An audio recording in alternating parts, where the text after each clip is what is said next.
आजको यो ब्लग विशेष रहेको छ। आज हामी यो काम विशेषले घोडाघोडी ताल जानुपर्ने भएको हुनाले आज यो घोडाघोडीतिर लाग्यो हामी अतरिया बजारबाट सिधै पूर्व।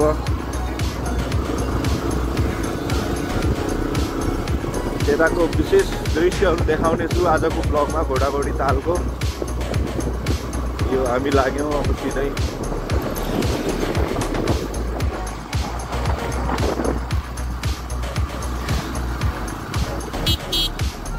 बिहान घरबाट हामी 6 बजे हिँडेको महेन्द्रनगरबाट, अहिले 7 बजे हामी अथरिया पुग्यौँ। लगभग 50 किलोमिटर जति छ घोडाघोडी यताबाट।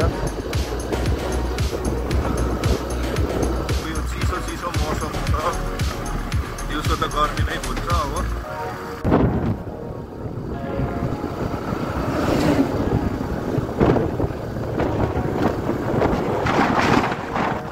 अधिकांश यो हाइवेको बाटोमा जङ्गल छ कि यो तराईतिरको बेल्टहरूमा यो जङ्गलको बिचबाट बाटो निकालिएको छ।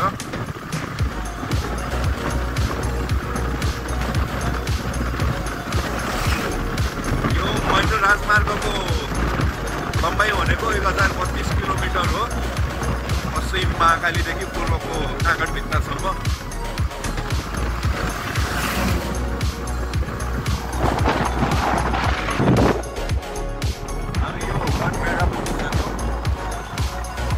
बनबेडाको एपिएफ तालिम केन्द्र यता। अब बनबेडा पछि हामी यो चौमाला पुग्नेछौँ। चौमाला अब नजिकै छ।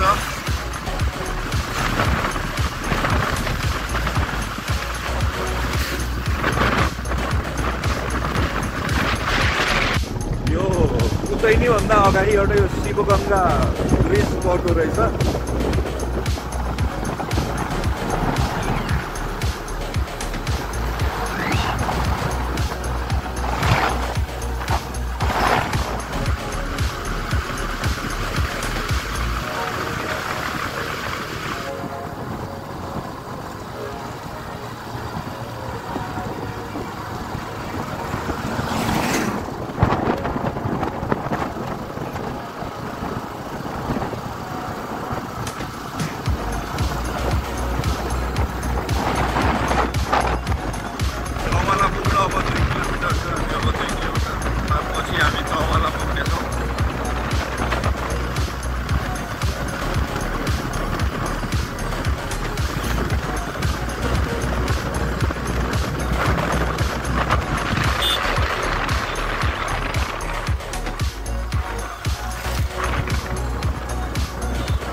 अब यताबाट 24 किलोमिटर रहेछ। हामी चौमालादेखि अब 24 किलोमिटर रहेछ सुखर। अब बाटोमै छौँ। यो दृश्यहरू देखाउँदै हजुरलाई ब्लगमा बिहानीको चिसो मौसममा यो ब्लग गरिँदैछ।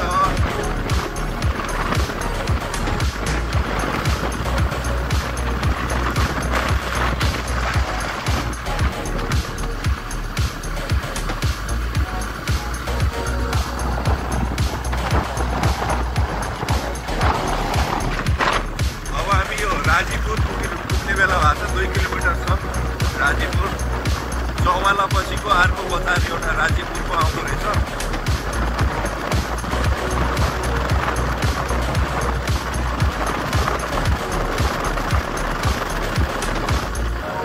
हामी पुग्यौँ अब यो गौरीगङ्गा पुल भन्नेमा, पुलनिर गौरीगङ्गा पुल हो यो।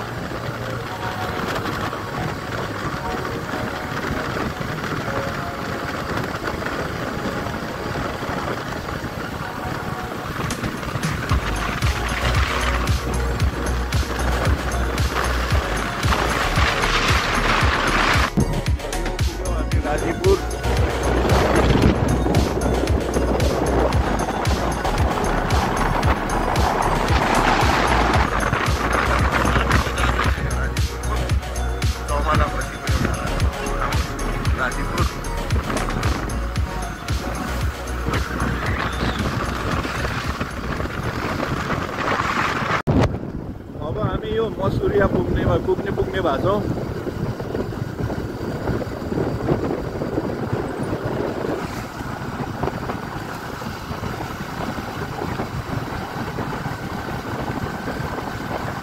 जङ्गल पनि लामै रहेछ। जङ्गलको यो बाटोमा हामी घोडाघोडी ताल लप्चीसम्म पुग्दैछौँ।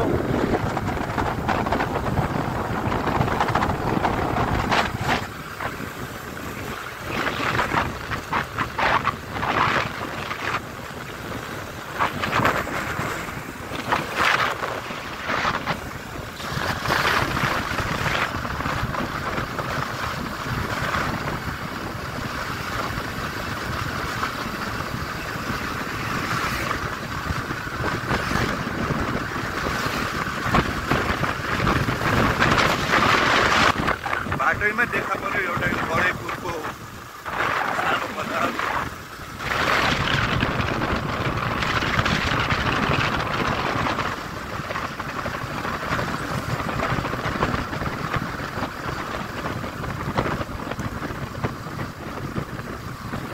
यो बडेपुरको बजारको छेउमा यो लिक्मा पुल भन्ने रहेछ।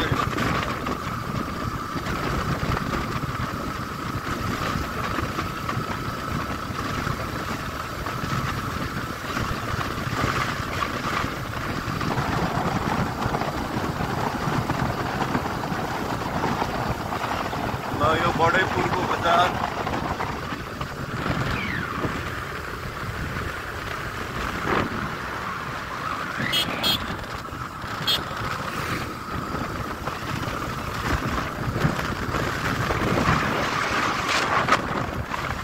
यसपछिको ठाउँ भनेको अब शङ्करपुर बडेपुरबाट 3 किलोमिटर रहेको छ।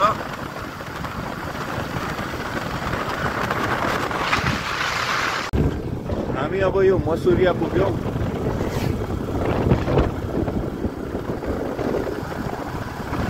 लम्की यहाँबाट अब 34 किलोमिटर रहेछ। अब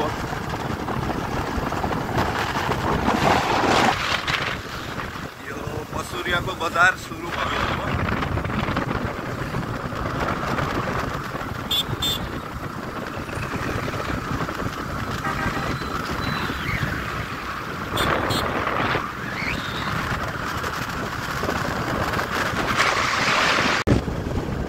अब हामी घोडाघोडी पुग्न यो 10 किलोमिटर माइल स्टोनमा देखेको देख्यौँ हामीले। अब हामी 10 किलोमिटर पछि घोडाघोडी ताल पुग्नेछौँ।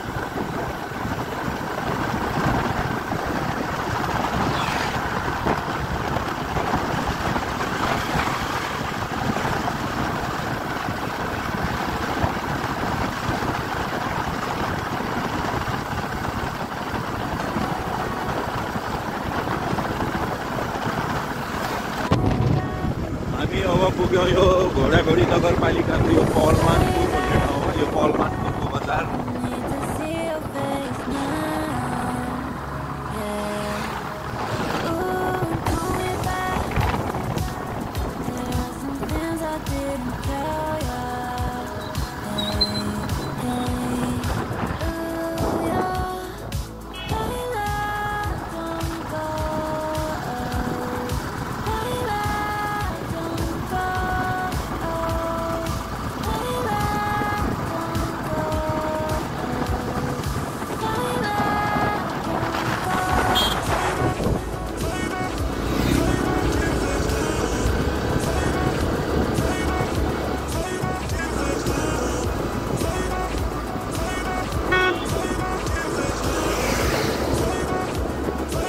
यो कान्द्रा नदी पुल पलमानपुर पछि बजार पछि आउने एउटा पुल।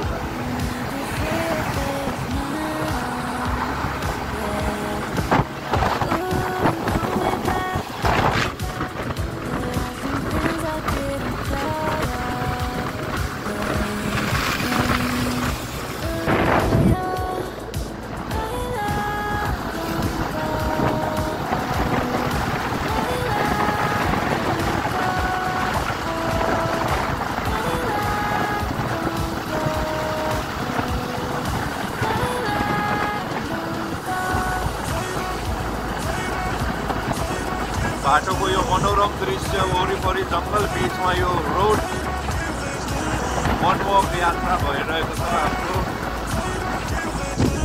अब हामी घोडाघोडी ताल पुग्नै आँट्यौँ। यहाँबाट सुखर 3 किलोमिटर देखाउँछ माइलस्टोनमा।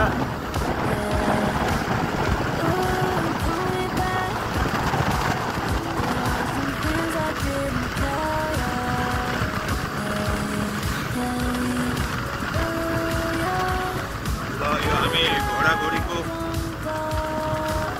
किनार रोडको छेउमै पुगिसक्यौँ। यो ताल अगाडि रहेको यो सानो पसलहरू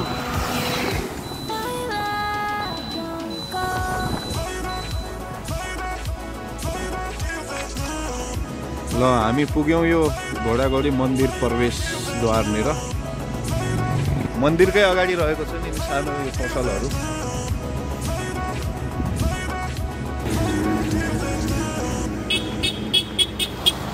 आजको यस ब्लगमा म यो घोडाघोडी तालको बारेमा केही बताउने छु र साथै यो यताको दृश्यहरू देखाउने छु तालको यो प्रवेशद्वारनिर।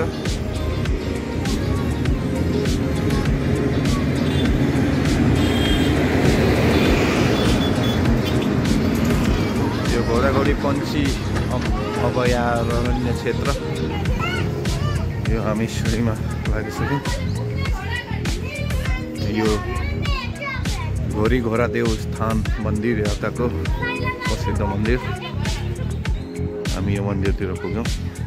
एकछिन यो पूजाआजा गरेर हामी फेरि बाहिरको दृश्य देखाउने छु म। छेउमै भित्र जाने तालको लागि यहाँ टिकट स्थान रहेछ र यो हामी टिकट काटिसकेपछि यो भित्र आएका छौँ। घोडाघोडी तालको विशेष सिम्बल भनेको यो दुईटा घोडाहरूको देखाइएको छ।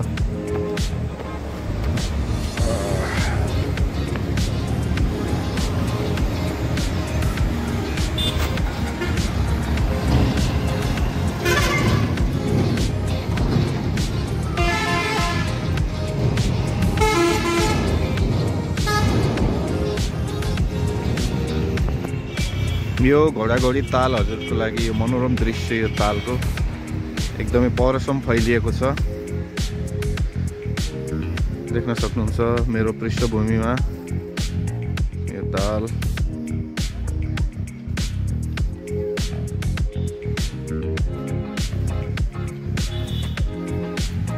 म देखाउने छु यस घोडाघोडी ताल वरिपरिको यो मनोरम दृश्य हजुरको लागि आजको यो ब्लगमा। यहाँ घुम्न आउने पनि धेरै मान्छेहरू हुनुहुँदो रहेछ। यो वरिपरिको यो दृश्य अहिले हिँड्ने बाटो उतातिर भ्यू टावर पनि बनाएको छ देख्न सकिन्छ। देखेका थियौँ हामीले भ्यू टावर उता।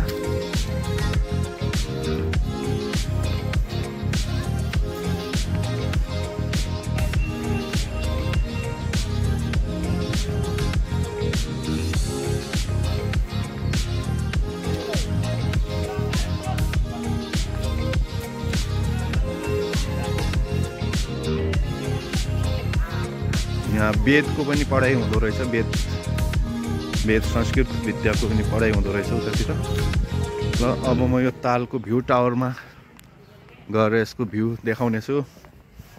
एकदम मनोरम दृश्य छ यो घोडाघोडी तालको।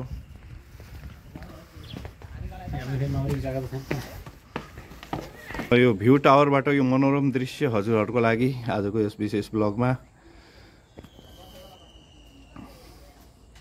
आज म आएको छु एउटा प्रसिद्ध पर्यटकीय स्थल घोडाघोडी तालमा। यो पूर्व पश्चिम राजार अन्तर्गतको यो छेउमै पर्छ भने अलमानपुर र अनि यो सुखडको बिचमा पर्ने यो घोडाघोडी ताल। यसको विशेषता के छ भने यो समुद्री सतहबाट 205 मिटर रहेको छ भने यसको औसत गहिराई चाहिँ 4 मिटरको गहिराई रहेको छ भने यो यसको कुल हेक्टर भनेको 563 हेक्टरमा फैलिएको यो 13वटा सानो सानो तालले बनेको यो घोडाघोडी ताल हो। र अनि यसको किंवदन्ती के रहेको छ भने थारू जनजातिको 7वटा गाउँ डुबेर बनेको यो ताल भन्ने एउटा किंवदन्ती छ। र यो योगी नरहरि नाथले पनि पौराणिक कालमा यहाँको के धार्मिक अवशेषहरू पनि पत्ता लगाउनु भएको छ भन्ने कुरा सुन्नमा आएको छ। र यो घोडाघोडी ताल एकदमै प्रसिद्ध पर्यटकीय स्थल रहेको छ यो यस कैलाली जिल्लामा।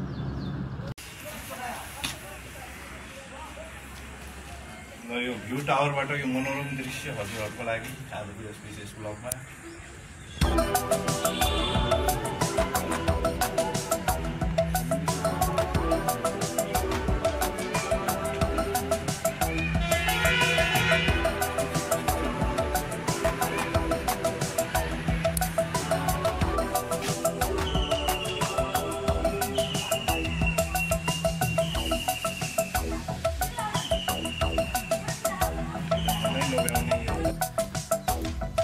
यो तालको वरिपरि यो परिक्रमा गर्ने एउटा बाटो बनाएको छ। यो राम जानकी मन्दिर, उता हनुमानजीको मूर्ति,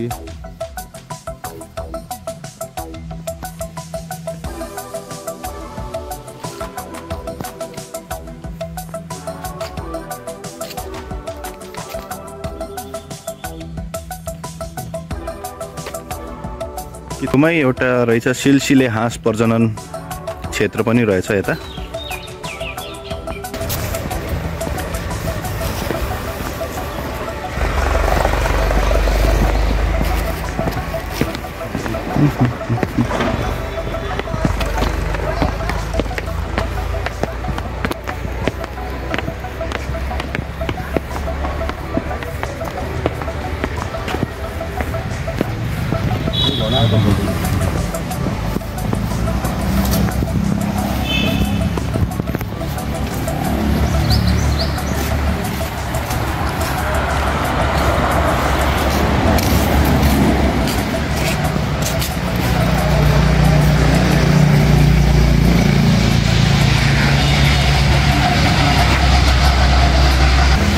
हस्, आजको यो घोडाघोडी ताल अवलोकन गरेर हामी फर्किएका छौँ। यस्तै ब्लगहरू हामी अर्को भिडियोहरूमा पनि ल्याउनेछौँ, हेर्दै गर्नुहोला।